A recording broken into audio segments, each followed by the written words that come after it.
Okay, so good afternoon, Mandeep, and thank you so much for joining us today to talk about your experiences with Admissions Plus at Bentleywood School. And you're based, are you North London, is that right? We're in Middlesex. Yeah. Middlesex, Yeah. Middlesex. More West London. Yeah. Okay, so I guess we're going to talk about year seven. So what led you in your school to, I guess, look for a different way of dealing with your admissions, and how did you come to select Applica? Okay, so we get our our admissions is done by Harrow Council. So we get the whole list beforehand, which is then our data office then sends out loads of paperwork basically. So we wanted to find a system that was going to be sort of quicker, a bit more accurate, and something that we can kind of then keep a track of what was coming in, what wasn't coming in. But also, parents were constantly losing the paperwork or filling in the paperwork not completely. So we wanted something online that would stop parents from missing out sections, save a lot of admin, and do everything accurately. Because when we're sort of sometimes, if we get everything done on paper and we're then having problems reading people's writing, we would make a lot of mistakes in that sense. So we would always be, the student name might be misspelled, or parent's name, or email addresses, contact numbers, etc. So we thought if we could do it online, the parents would then be able to fill it in correctly. But also, if they were not able to fill in the forms themselves, then at least they had some support from somebody else because they could get help. So that was our initial reason for doing it. Yeah.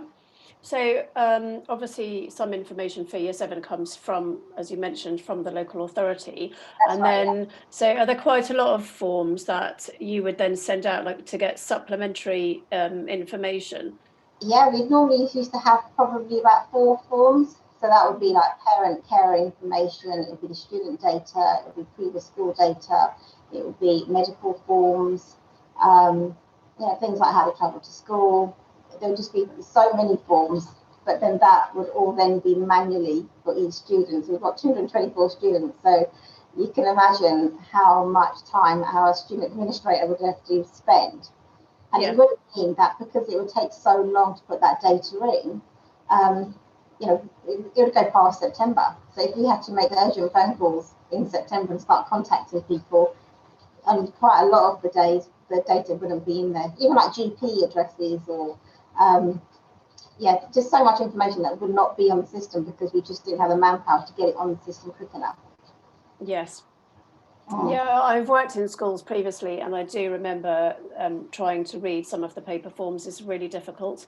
And Yeah, you're trying to decipher lots and lots and lots of other people's writing at yeah, speed and type it accurately then yourself into them. yeah, It's quite a challenge, isn't it? definitely. And so much, Yeah. there's just more room for human error as well. Yeah. So when you're doing form after form and doing telephone number after telephone number, it's so easy to then just press the wrong digits on the keyboard and then that's it, you've got the wrong number then. Yeah. No, absolutely. Yeah, so before you selected Admissions Plus, can you just sort of outline for us what your admissions processes were like before?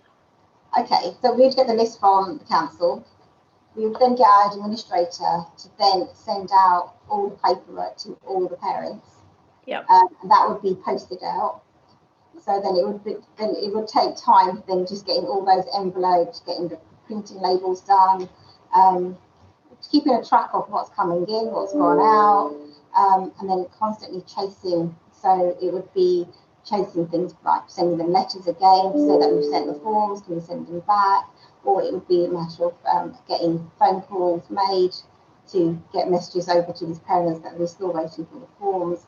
And then once those forms would be in, they'd all go back to our student administrator, and that's when the hard work would start because Yeah. the amount of forms that would come back, either missing or sections would be missing, like I said earlier, or the forms wouldn't come back at all. So keeping a track of that was just, it was just too much. Yeah. So did you have to have a spreadsheet then where you had like all the student names and whether or not they'd returned the Yeah, form? yeah. What form Right. back what was completed, what wasn't completed. Gosh. Even things like emergency contact numbers would say you have to be a minimum of 3. Sometimes parents would just come back with 1. There'd always be something that was missing. Yeah. Yes, there's a lot of chasing going on, isn't there, over multiple weeks, trying to get everything for the deadline. Yeah, 100%. So yeah. Okay, so obviously, yeah, so there is a number of challenges that you've outlined there, which hopefully our platform is helping to resolve. How did you find the setup process once you decided on going with Admissions Plus? Maybe you could just sort of take us through the setup process. It was quite easy, to be honest. So we basically, everything that was on our forms, on our hard copies, we then put in as a question in Admissions Plus. Anything that we just wanted to know was not mandatory, and anything that we did want to know, we obviously made it as a mandatory. So on Admissions Plus, they couldn't then get onto the next section without completing the mandatory fields that we needed, which helped, which helped so much, because nothing on the form was actually missed out. We found that our communication with the parents was so much easier as well, because we could then see which forms were completed and which ones weren't. So we were easy. It was probably taken maybe about 3 minutes to send a follow-up email to parents that hadn't completed, a thank you message to those that did complete. Anybody that had problems, we could even say, if there's a reason why you haven't completed your forms, then please get in touch. But everything was done sitting on a computer, and it was done within minutes. There was no way we were going through loads of paperwork to find out who hasn't and who has. It just made life a lot easier once the forms were all filled in. To be honest, it went really smoothly. We got all the information in quite quick. There was very few parents that might have had a problem accessing, but there was usually the ones that weren't very computer literate. So we just asked them to even come in, and we'd help them do the forms. Yeah. And I guess under the current situation with COVID, it's helped with that as well, because you can't have students coming to visit the school. You can't do open days or any of those things. Yeah. So it made, we had parent meetings as well. So we did, because when our year 7s come in, around April, May time, we interview every single parent and their child and just give them an introduction to the school again.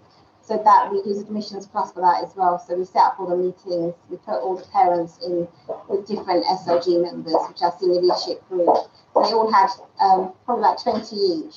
So those meetings were done on Admissions Plus, and they got the time, what time they needed to come on.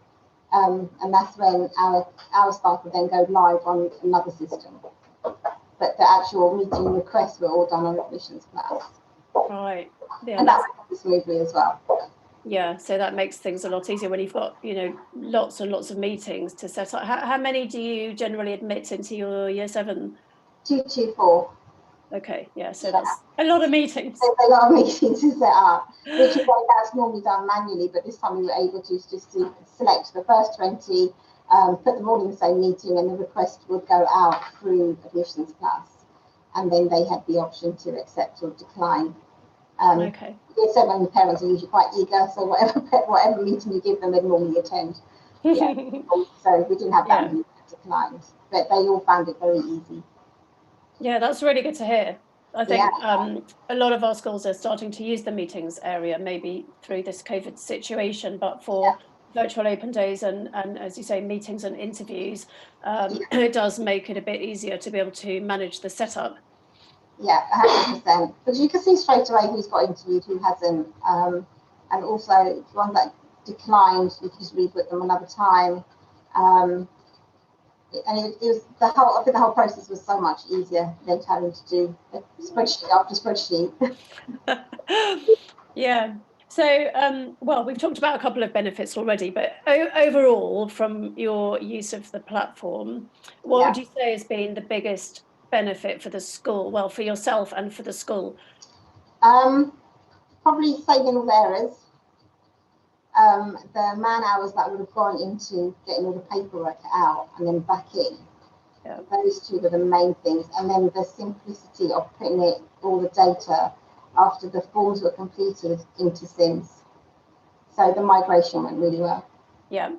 Yeah. So with your year sevens, once they've done the additional supplementary forms, do they then, obviously they know they've had a place from the local authority, but do they get another sort of communication from the school that says, you know, you've now secured your place, or is there like an additional step, or are they? No, they all know that they've got a place, but we did use the system because we know quite a lot.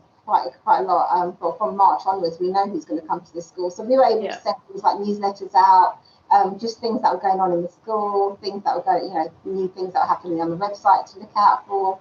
So, like when our results came out in the summer, we were able to keep sending them communication because we had all their data, so we just kept sending that through. Yes. Class. That's very good. Them through there. Okay. Yeah, I mean, I guess that makes families feel very sort of connected with the school before they've even joined. Yeah, because we didn't want it to be a period that we get the forms in and then they don't hear from us until September. So we were constantly sending them emails about, the new things that were going on in school and our results and stuff like that. So they quite appreciated that. And I mean, one of the reasons that was easy for us to do because of Admissions Plus, normally we wouldn't have all that data on SIMS yet because they wouldn't have started as an academic year until September. So the fact that we could communicate with them from March onwards is so much easier. It's so much easier, which is not what we would do. We don't normally send, because to get a newsletter out to 224 parents that are going to be joining us the following year would just be too much to do. Yeah, that's a lot of emails if you're having to do them separately. So what about the transfer? So you mentioned SIMS, that you're using SIMS as your school MIS. So did you then transfer the year 7 data over to SIMS, and if so, how did that process go? So that was our data manager that did that. So I know she worked very closely with Anthony and Guthrie to get the migration over. And it worked. So it worked very well. So we were really happy with that. Yeah. Excellent. Fantastic. Well, that's been a very interesting sort of snapshot about your use of the platform for year 7. And I know you do also use it for year 12, don't you, at Bentleywood? So thank you very much for speaking with us today, and good luck with your next enrolment day next year. Thank you so much. Thank you very much, Menti. All right, take care. Bye-bye. Thank you. Bye-bye. Bye-bye.